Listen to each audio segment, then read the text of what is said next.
El primer día de la fiesta de los panes sin levadura, cuando se sacrificaba el cordero de la Pascua, sus discípulos le dijeron: ¿dónde quieres que vayamos y hagamos los preparativos para que comas la Pascua?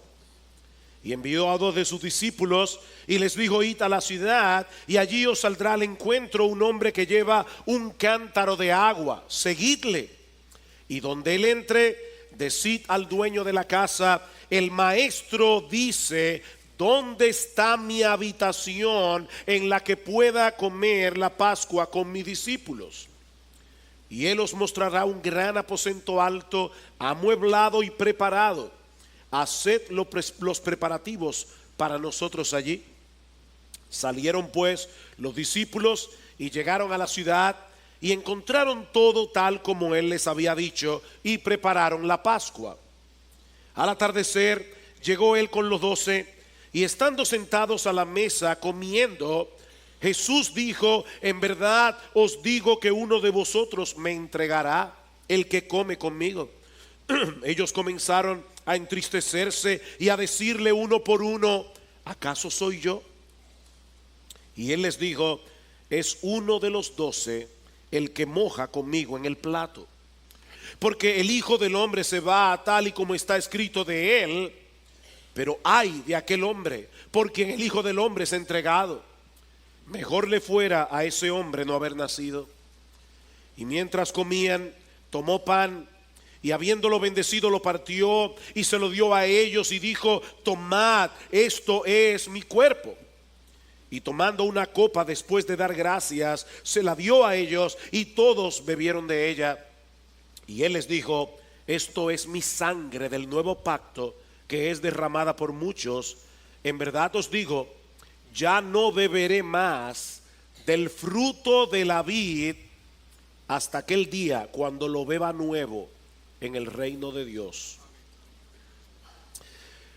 Desde hace ya varios meses hemos venido estudiando el Evangelio de Marcos versículo a versículo, y actualmente nos encontramos en la última semana del ministerio terrenal de nuestro Señor Jesucristo, y más particularmente en el día jueves de esa semana, es decir, el 14 de Nisan en el calendario judío. Ese era el día en que el pueblo de Israel celebraba la Pascua, una fiesta anual que conmemoraba la forma como Dios los libró de la esclavitud de Egipto unos 1500 años atrás. Dios envió a Moisés para que ordenara a Faraón que dejara ir libre a su pueblo, pero como todos sabemos, Faraón se negó a hacerlo. Así que Dios envió 10 plagas sobre la nación, la última de las cuales fue la más terrible de todas, la muerte de los primogénitos. La Biblia dice en Romanos capítulo 6, versículo 23, que la paga del pecado es la muerte. Nos espanta una plaga como esta, pero lo cierto es, mis hermanos y amigos, que todos merecemos morir por causa de nuestros pecados. Porque Dios es perfectamente santo, Dios es perfectamente justo, pero al mismo tiempo es bueno y amoroso.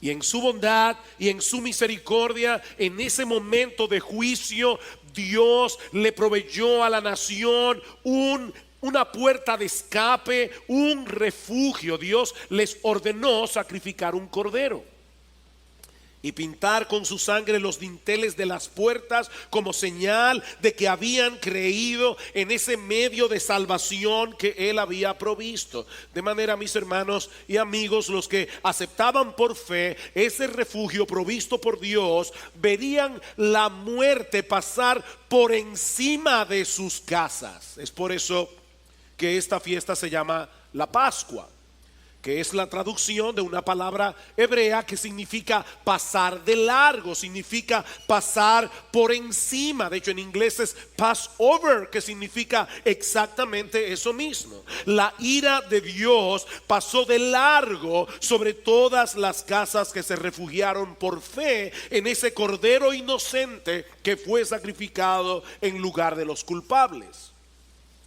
A partir de ese momento, y por más de 1500 años, los israelitas estuvieron celebrando esta fiesta hasta ese jueves 14 de Nisan, en que nuestro Señor Jesucristo se reunió con sus discípulos para comer con ellos la cena pascual al final de ese día jueves, que según la forma de contabilizar que tenían los judíos ya era viernes 15 de Nisan, porque los judíos contabilizaban los días de caída de sol a caída de sol. Pero esa noche el Señor hizo ver a sus discípulos lo que yo quiero hacerles ver en esta mañana. El Señor les hizo ver que aquella primera Pascua que Moisés celebró la noche antes del Éxodo no era más que una sombra, no era más que un símbolo que apuntaba hacia una realidad más gloriosa, hacia una realidad objetiva y concreta que estaba a punto de llegar apenas unas horas más tarde. Podemos dividir este pasaje en tres partes. En primer lugar, veremos los detalles de la preparación en los versículos 12 al 16. Luego el anuncio del traidor en los versículos 17 al 21. Y luego la introducción de una nueva Pascua en los versículos 22 al 25. Así que veamos en primer lugar los detalles de la preparación. Versículo 12 una vez más. El primer día de la fiesta de los panes sin levadura, cuando se sacrificaba el cordero de la Pascua. Noten ese detalle editorial que Marcos incluye en su narración. Llegó ese día en que se sacrificaba el cordero de la Pascua. Sus discípulos le dijeron: ¿dónde quieres que vayamos y hagamos los preparativos para que comas la Pascua? Por más de 3 años Jesús y sus discípulos habían estado predicando el evangelio por toda Judea y por toda Galilea sin una residencia fija. Y miles de peregrinos habían llegado a la ciudad de Jerusalén por causa de la fiesta. La pregunta es: ¿dónde encontrarían ellos un lugar seguro en el cual pudieran comer todos juntos, Jesús y sus discípulos, la cena pascual? Porque recuerden, hermanos, hace unos domingos veíamos que los líderes religiosos de Israel ya le habían puesto precio a la cabeza de Jesús. Dice en Juan capítulo 12 versículo 57 que los principales sacerdotes y los fariseos habían dado órdenes de que si alguien sabía dónde estaba Jesús, diera aviso para que le prendieran. Así que la ciudad de Jerusalén estaba repleta de gente. La persona de Jesús se encontraba en ese momento entre los más buscados de Israel. ¿Cómo iban a poder reunirse esa noche 13 hombres sin provocar un incidente que pudiera poner en riesgo la integridad física de Jesús? Sobre todo porque había algo que los discípulos no sabían, pero Jesús sí sabía. Ya Judas había hablado con los principales sacerdotes. Esa es la preocupación que parece estar en la mente de los discípulos cuando le preguntan al Señor: ¿qué vamos a hacer? Llegó el día de la Pascua. ¿Dónde encontraremos un lugar en la ciudad de Jerusalén en la cual podamos comer esa Pascua contigo? Ah, mis hermanos, pero Jesús está en control. Jesús está en control. Él no tenía todo preparado. Dice en el versículo 13: y envió a 2 de sus discípulos. Y por Lucas capítulo 22 versículo 8 sabemos que esos 2 discípulos eran Pedro y Juan. Dice: envió a 2 de sus discípulos sin que Judas lo supiera. Y les dijo: id a la ciudad y allí os saldrá al encuentro un hombre que lleva un cántaro de agua. Seguidle. Y donde él entre, decid al dueño de la casa: el maestro dice: ¿dónde está mi habitación en la que pueda comer la Pascua con mis discípulos? Hay 2 cosas que debemos resaltar en este pasaje. La primera es que en aquellos días las mujeres solían llevar el agua en cántaros mientras que los hombres cargaban el agua en pieles. Así que era muy extraño encontrarse con un hombre cargando un cántaro de agua. Por eso es que el Señor le dice: vayan a Jerusalén. Ellos están en Betania, 3 kilómetros al sur. Vayan a Jerusalén y ustedes se van a encontrar en la calle con un hombre cargando un cántaro de agua. No iban a haber muchos hombres haciendo eso. Ahora, lo segundo que quiero resaltar aquí, mis hermanos, es que no había manera de que Jesús pudiera saber de antemano que al entrar en la ciudad de Jerusalén, Pedro y Juan iban a toparse con ese hombre.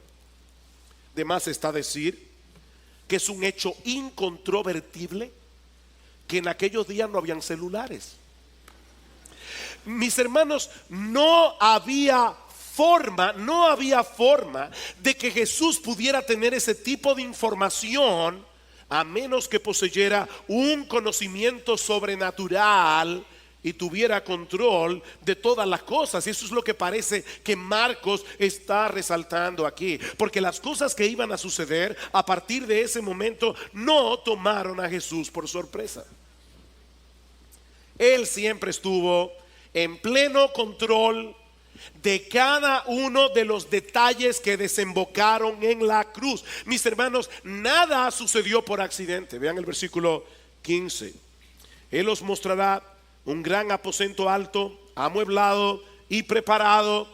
Haced los preparativos para nosotros allí. Salieron pues los discípulos y llegaron a la ciudad y encontraron todo tal como él les había dicho. Y prepararon la Pascua. Todo sucedió exactamente como Jesús lo había descrito. Esa habitación, el aposento alto, estaba contemplada en el decreto soberano de Dios. Pero lo más importante es que aún la actuación de Judas, el traidor, estaba contemplada en ese decreto. Y eso nos lleva a nuestro segundo encabezado, el anuncio de la traición. El anuncio de la traición. En el año 1906, un médico y filósofo alemán llamado Albert Schweitzer publicó una de sus obras más famosas titulada En búsqueda del Jesús histórico. Y Schweitzer decía en esa obra básicamente que Jesús, el pobre, se había equivocado al pensar que él era el Mesías que Dios había enviado a la nación de Israel al final de los tiempos. Pero lamentablemente, según él, las cosas se salieron de control y en vez de ocupar un trono, Jesús terminó clavado en una cruz.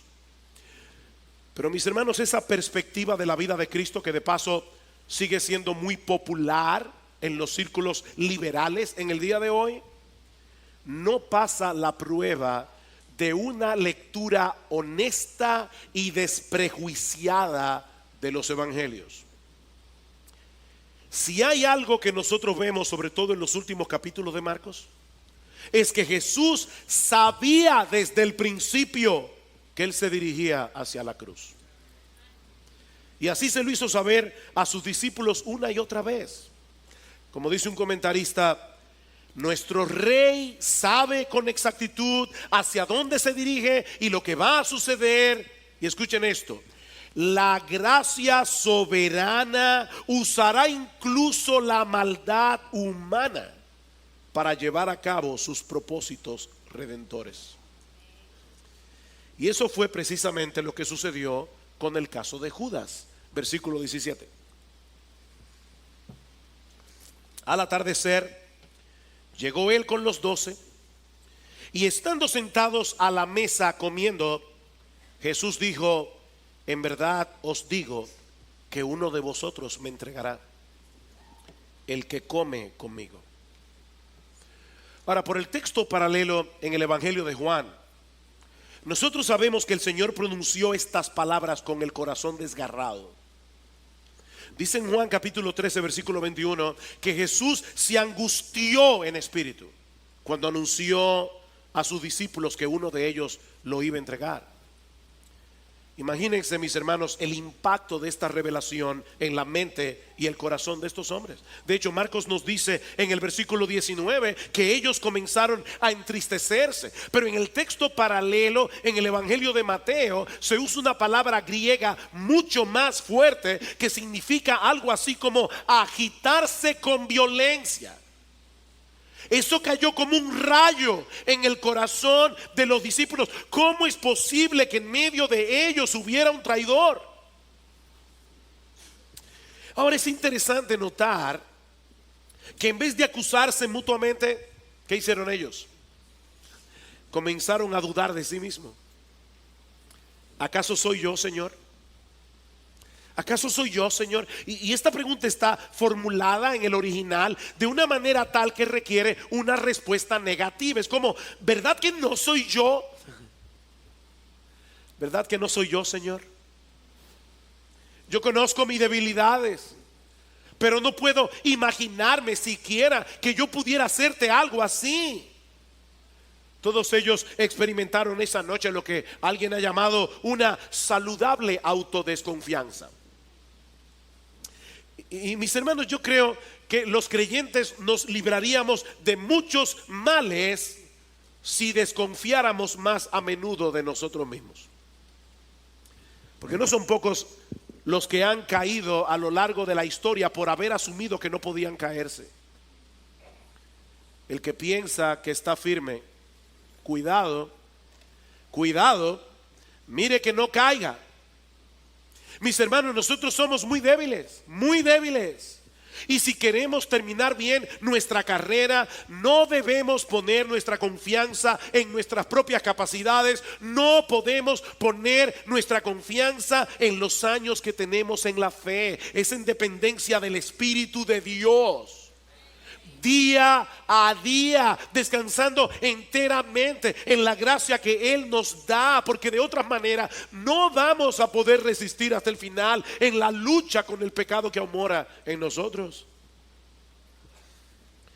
En ese momento los discípulos estaban actuando con cordura al dejar un margen de probabilidad en contra de ellos mismos. ¿Verdad que no soy yo, Señor? Jesús no responde directamente a la pregunta, pero les reitera la realidad de que en medio de ellos había un traidor. Dice más adelante en el versículo 20, es uno de los 12. Es uno de ustedes, el que moja el pan conmigo. El Señor no solo conocía lo que había en el corazón de Judas, el Señor conocía lo que había sido profetizado en las Escrituras más de 1000 años antes. En el Salmo 41, versículo 9, donde el salmista dice que el traidor del Mesías sería alguien cercano, sería uno que comía de su pan. Y de hecho en el Evangelio de Juan, Jesús cita esa profecía. Los judíos, cuando comían, acostumbraban a colocar en la mesa unos tazones con salsa de frutos secos, especias, vinagre, y ellos mojaban eso con el pan sin levadura. Nosotros hacemos eso en el día de hoy. Cada uno de esos tazones normalmente se calculaban de acuerdo a 3 o 4 comensales, ¿verdad? Porque si hay muchos en la mesa, tiene que haber varios tazones para que los comensales más cercanos puedan usarlo. Ahora dice aquí que el traidor era uno que iba a mojar el pan junto con Jesús. Y eso nos sugiere, mis amados hermanos, que la noche de la traición Judas estaba sentado cerca del Señor. No como lo pintó Miguel Ángel en la Santa Cena, que Judas está al final. El traidor es uno que moja el pan conmigo. Y esto es un elemento que añade horror a la traición.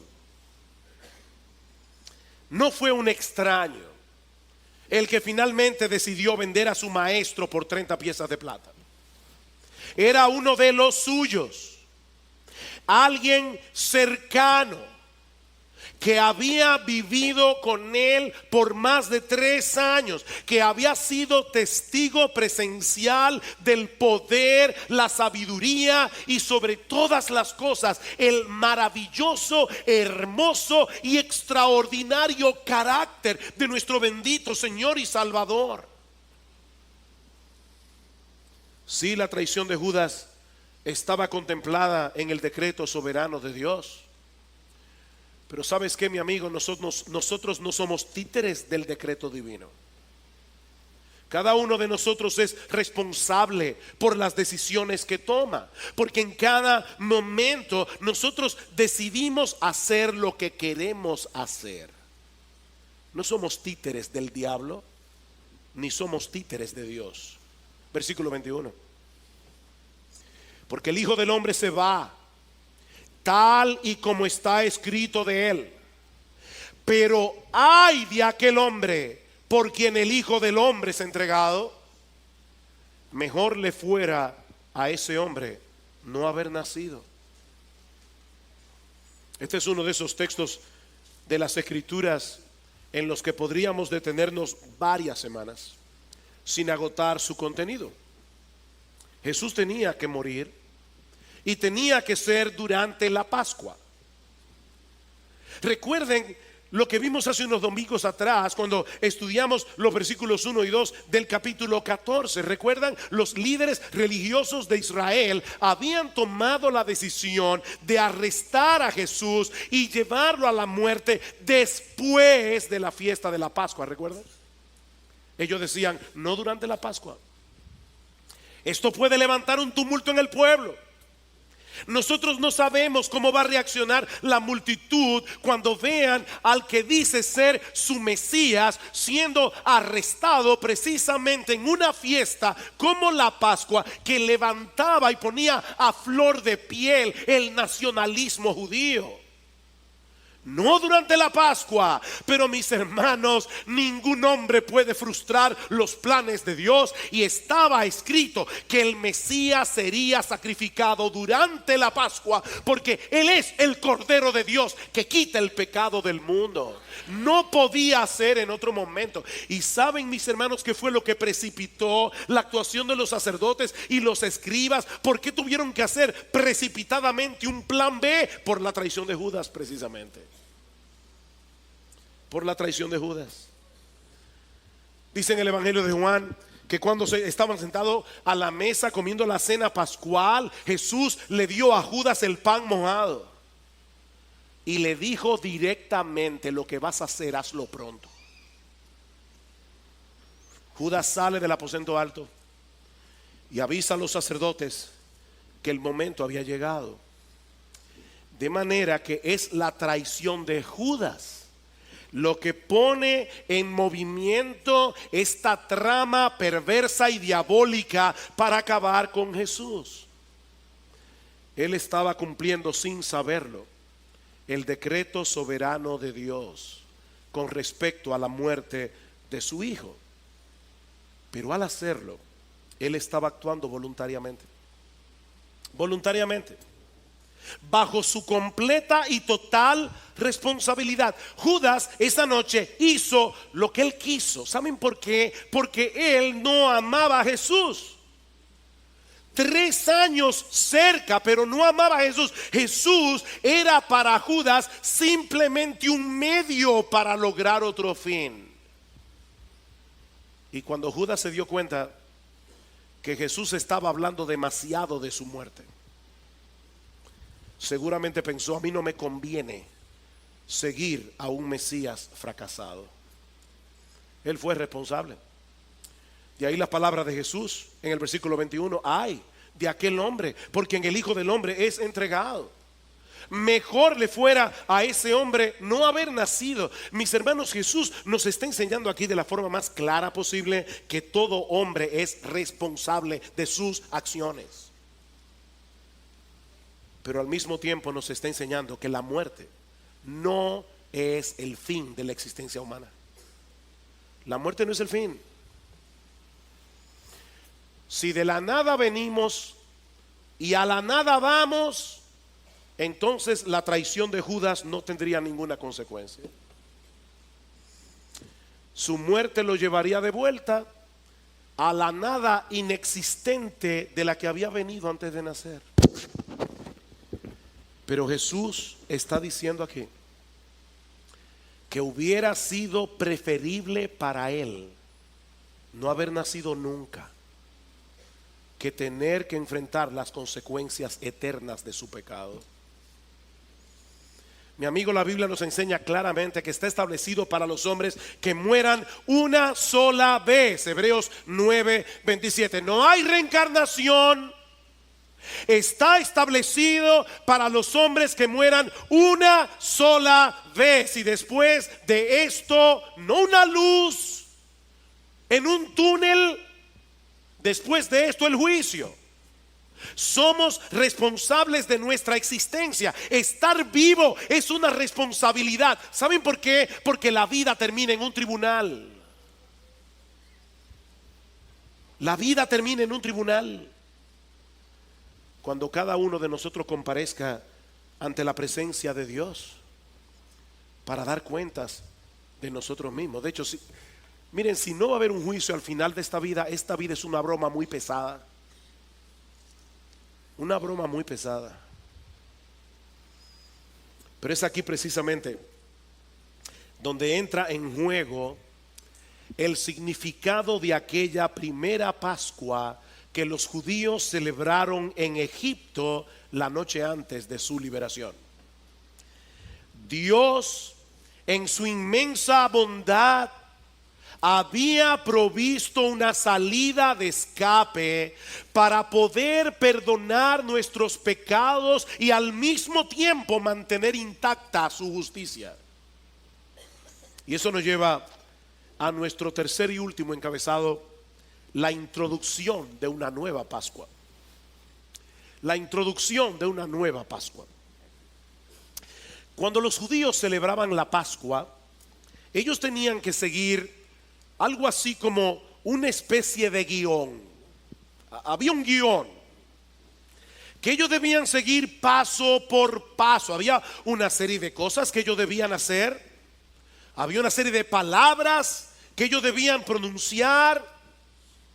Se colocaban en la mesa 4 copas de vino y doblemente diluidas en agua, que debían tomarse durante la cena en ciertos momentos específicos, mientras el padre de familia bendecía los elementos, el pan, la hierba, el vino, el cordero, y explicaba el simbolismo de cada una de esas cosas. Por ejemplo, el padre levantaba el pan y decía: este es el pan de nuestra aflicción, el que nuestros padres comieron en el desierto. Y así sucesivamente. Ahora, mis hermanos, imagínense la sorpresa de los discípulos cuando de repente Jesús se aparta del guión que los judíos habían seguido por cientos de años en una sociedad estrictamente marcada por sus tradiciones, y cambia por completo el significado de los elementos. Versículo 22.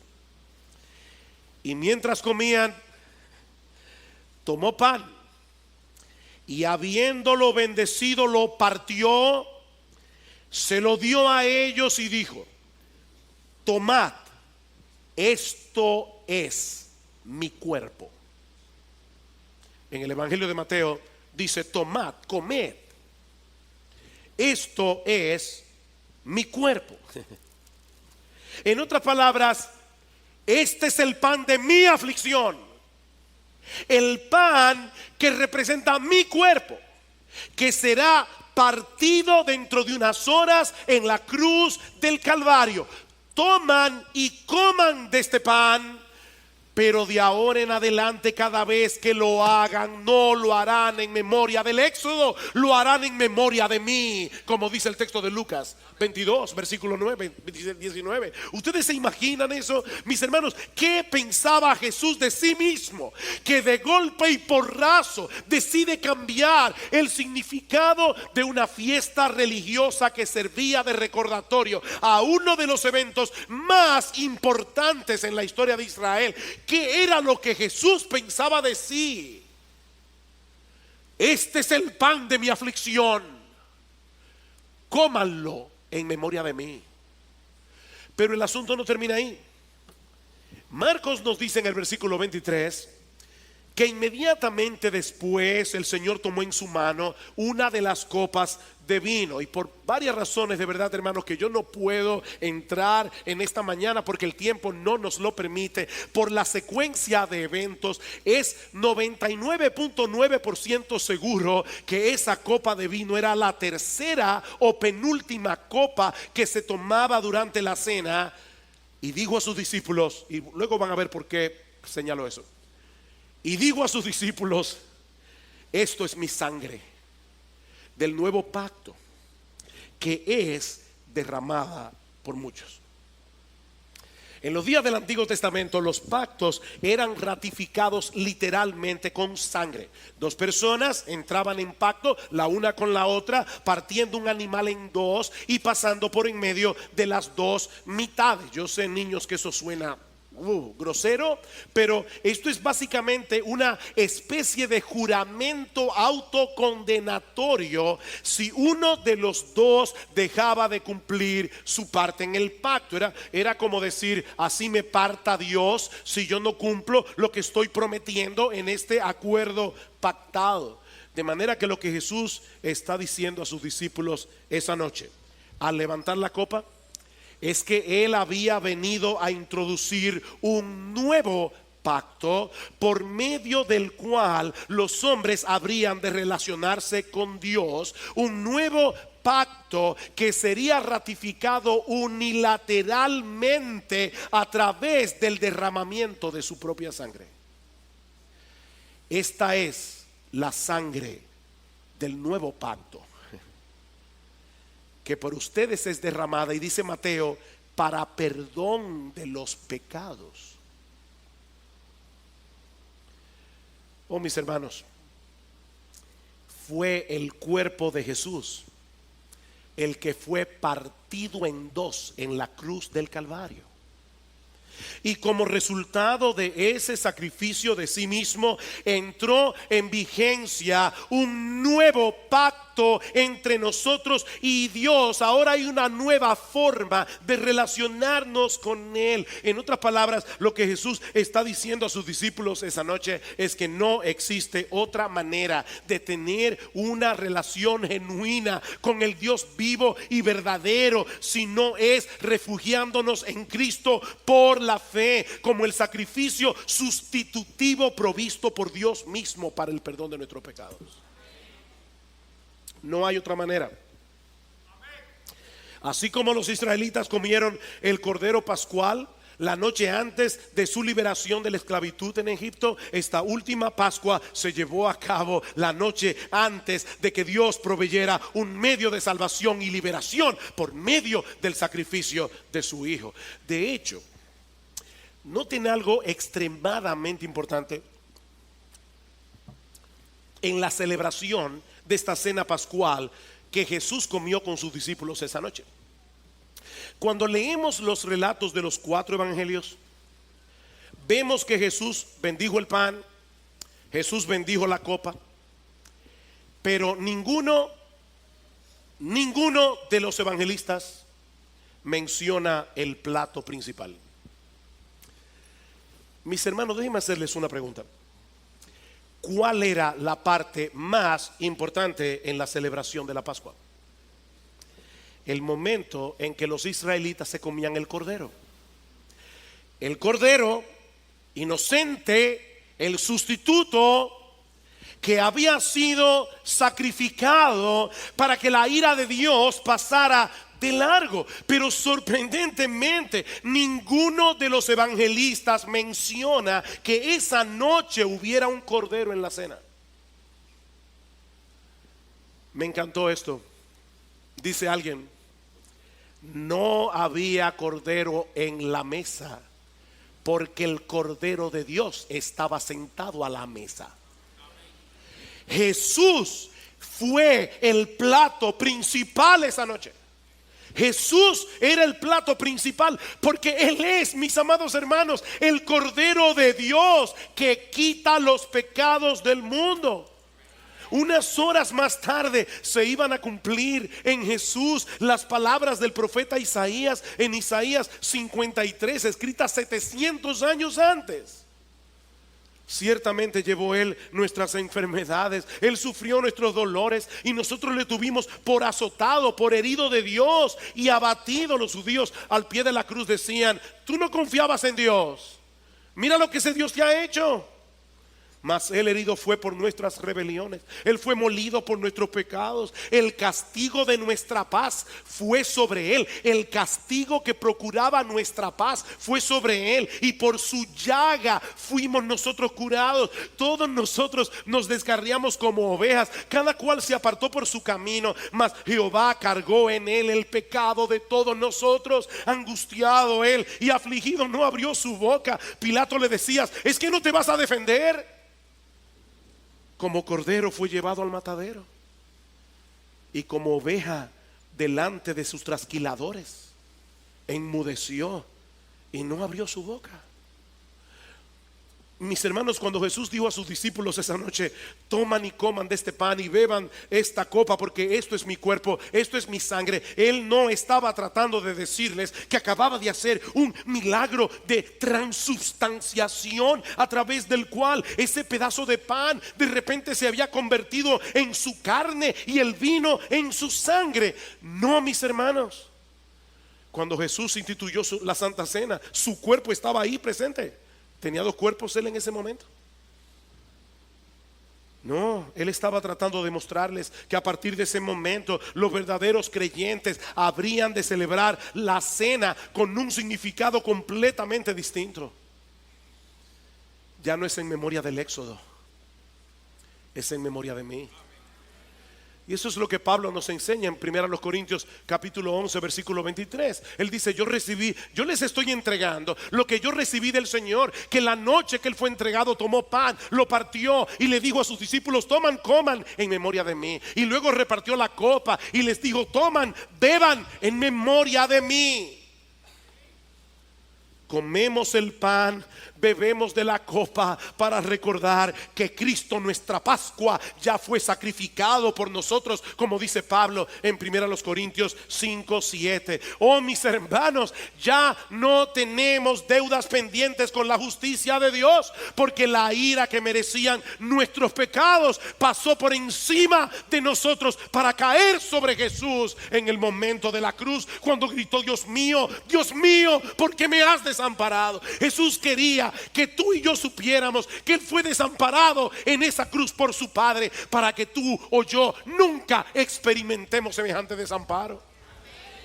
Él es nuestra Pascua. Pero hay otro aspecto importante, en que la cena pascual celebrada por Cristo esa noche se apartó del guión. La Pascua era una fiesta religiosa, pero al mismo tiempo era una conmemoración eminentemente familiar. Los judíos se movilizaban cada año para comer la Pascua con su familia. Es algo similar a lo que ocurre en el día de hoy con el Día de Acción de Gracias en Estados Unidos, o la Nochebuena en países como los nuestros, la noche antes de la Navidad. Es una comida eminentemente familiar. Pero ¿qué vemos aquí en Marcos 14? Vemos a Jesús apartándose de su propia familia para celebrar esta Pascua con sus discípulos, que también tenían sus propias familias. Mis hermanos, ¿qué es lo que está pasando aquí? que Jesús está creando en torno a él una nueva familia. Jesús está creando la familia de la fe. Es por eso que la Santa Cena no se debe tomar de manera individual, desconectado de una iglesia local. Tú no puedes decidir en tu casa: voy a llamar a mi vecino que es cristiano y vamos a celebrar la Santa Cena. No, esto es una ceremonia eclesiástica. Esta es una comida que nosotros debemos celebrar en familia, junto a ese grupo de hermanos y hermanas a quienes nos une un vínculo espiritual que ni la muerte puede destruir.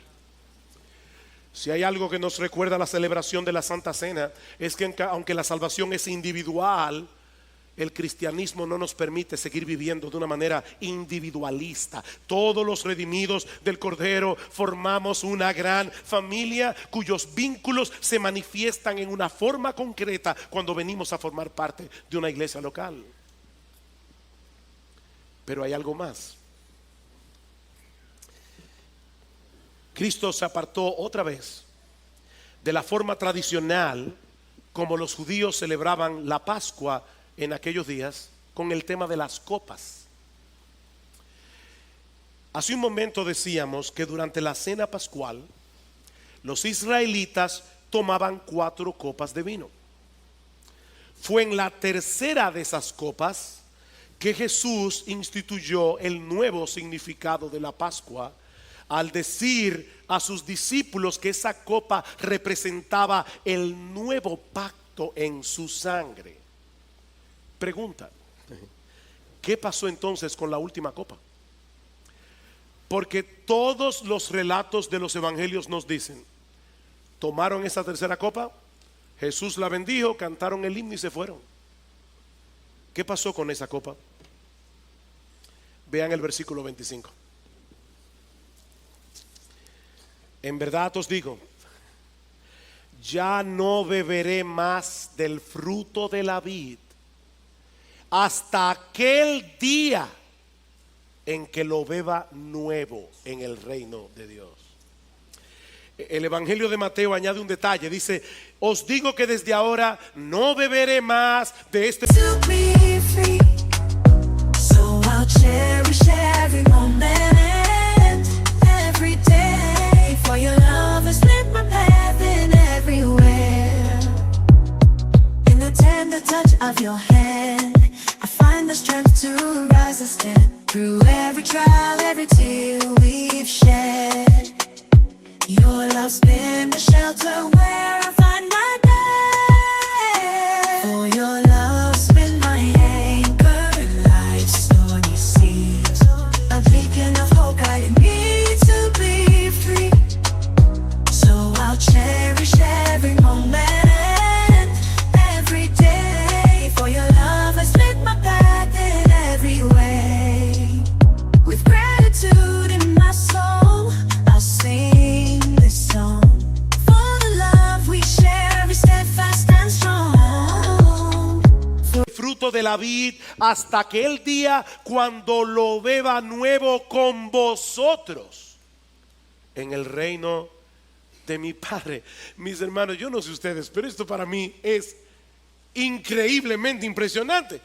Cristo dejó en suspenso esa última copa para que esperemos con expectación la celebración de ese banquete escatológico del que participaremos en su presencia en la consumación de los siglos.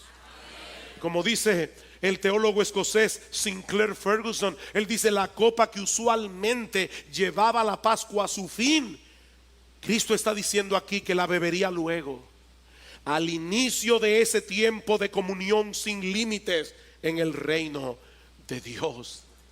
Esa es la promesa de Jesús. Queridos hermanos, es con ese sentido de anticipación que nosotros debemos vivir la vida cristiana, anhelando la llegada de ese día que con toda certeza llegará. Todas las escrituras con respecto a Jesús se cumplieron esa noche.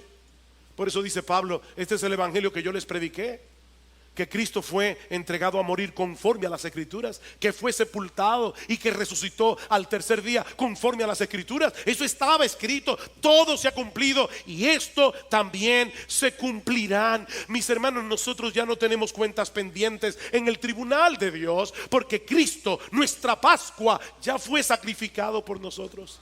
Ese es el gran mensaje del Evangelio. Como dice Pablo en Romanos capítulo 5 versículo 1, que habiendo sido justificados por la fe, tenemos paz para con Dios por medio de nuestro Señor Jesucristo. Tenemos paz para con Dios.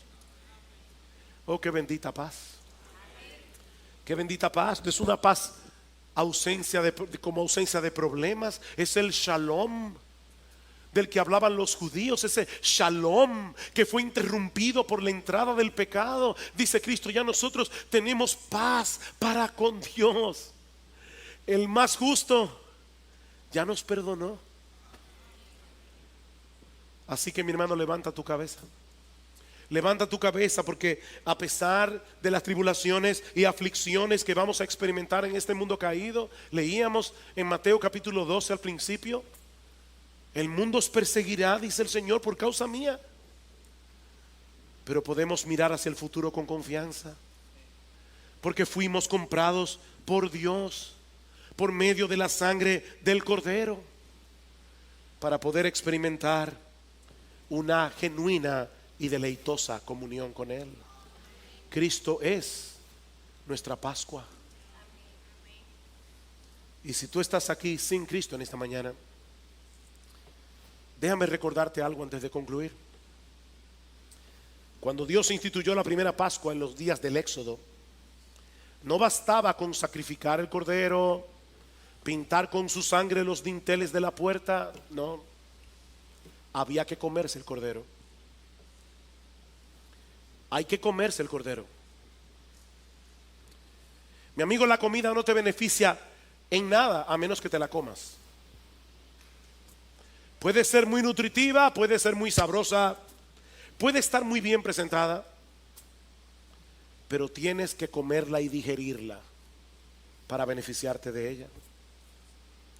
¿Sabes qué, mi amigo? De la misma manera, Cristo fue a la cruz del Calvario como el Cordero Pascual, como nuestro sustituto inocente, para pagar nuestra deuda con la justicia de Dios por causa de nuestros pecados.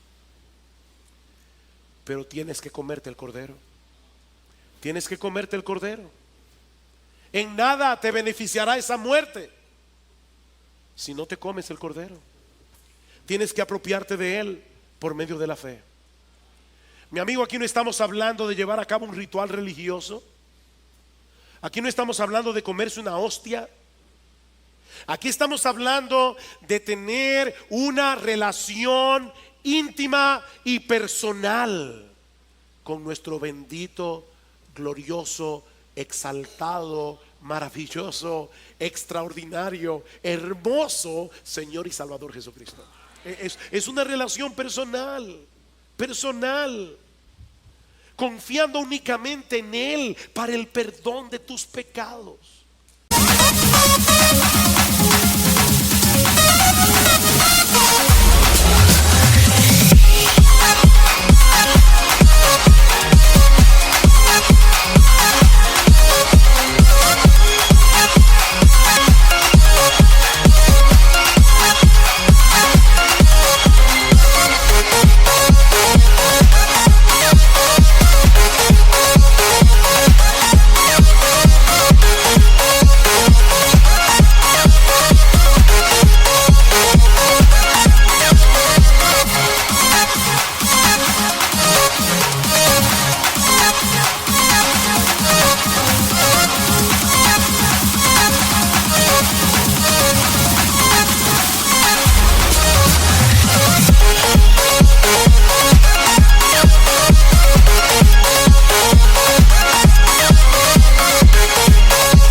Yo soy el pan de vida, dice el Señor. Y otra vez uno se pregunta, ¿qué pensaba Jesús de sí mismo? ¿Quién puede decir yo soy el pan de vida? El que viene a mí no tendrá hambre. El que cree en mí nunca tendrá sed. ¿Ven el punto? Comerse a Cristo es lo mismo que venir a Cristo, es lo mismo que creer en Cristo. Yo soy el pan de vida. Cómeme a mí. No es participar de un rito, no es participar de una ceremonia lo que tú necesitas para ser salvo, es confiar en Cristo y solo en Él. Como el bendito Cordero inocente que fue sacrificado en nuestro lugar en la cruz del Calvario, y cuya sangre nos limpia de todo pecado. Confía enteramente en Él, confía en Él, y recibirás en esta misma hora, gratuitamente por gracia, el perdón de todos tus pecados, el don de la vida eterna, únicamente por medio de la fe. Entonces y solo entonces podrás vivir con la esperanza, la bendita esperanza de participar en aquel día, en ese banquete, en la presencia del Señor, deleitándote en Él por los siglos de los siglos. Me llama la atención que una de las figuras que más usa Cristo para referirse al cielo es una cena. ¿Se han dado cuenta de eso? El reino de Dios es como un banquete. Oh, mi amigo, tú estás invitado. Estás invitado. Pero tienes que comerte primero el cordero. Ven a Cristo, mi amigo, y ven ahora. Ven ahora. Porque Él ha prometido que de ninguna manera echará fuera a ningún pecador que venga a Él en arrepentimiento y fe. No importa lo que haya hecho, no importa cómo haya vivido, ven a Cristo y vivirás.